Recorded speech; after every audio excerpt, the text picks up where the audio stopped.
Hello friends, sinus রিদমের পক্ষ থেকে সবাইকে স্বাগতম। গত ক্লাসে আমরা শিখেছিলাম জয়েন্টসের ডেফিনেশন সম্পর্কে।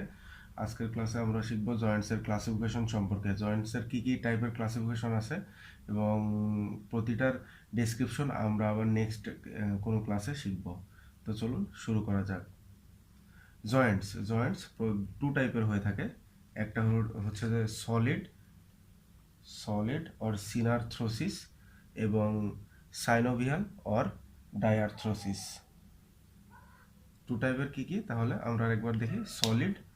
সলিড অর সিনাথ্রোসিস আর সাইনোভিয়াল অর ডায়ারথ্রোসিস। এবার আসি সলিড জয়েন্ট হয়ে থাকে হচ্ছে টু টাইপের। একটা হচ্ছে ফাইব্রাস আর একটা হচ্ছে যে কার্টিলেজেনাস।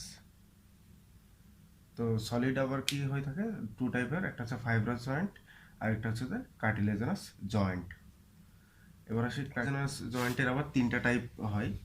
একটা হচ্ছে যে সুচার টাইপ, আর একটা হচ্ছে সিনডেসমোসিস আর একটা হচ্ছে যে গম্ফোসিস। তাহলে আরেকবার বলি, সুচার, সিনডেসমোসিস, গম্ফোসিস।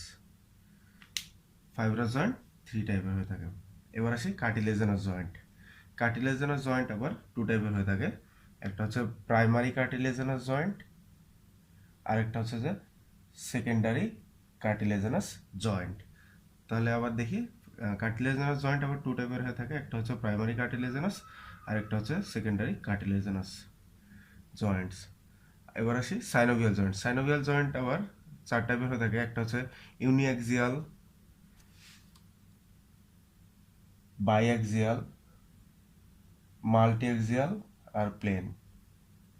তো এই ছিল আমাদের জয়েন্টসের ক্লাসিফিকেশন।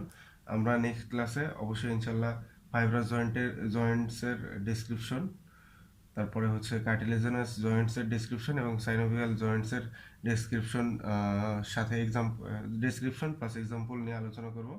তো